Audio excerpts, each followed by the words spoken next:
क्यों एक किसान लड़के को एक सारस से शादी करने पड़ी। मेरे प्यारे दोस्तों, वीडियो देखना जरूर।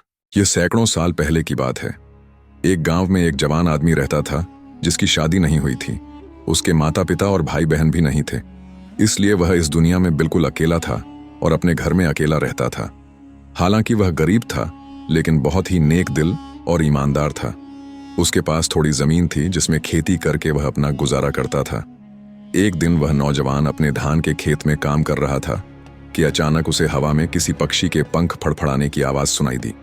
वो काम करते करते रुक गया और नजर उठाकर देखा तो एक सारस जमीन की तरफ फड़फड़ाते हुए आ रही थी।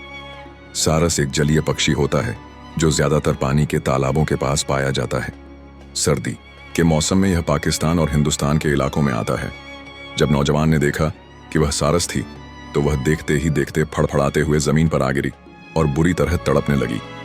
उस सारस का रंग सफेद था और उसके पंख बहुत सुंदर थे। उस समय वो जख्मी थी, जिसकी वजह से उड़ना उसके लिए मुश्किल था।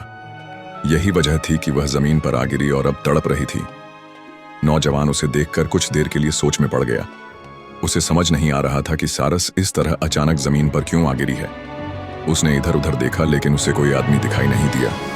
वह भागकर उसके पास पहुंचा।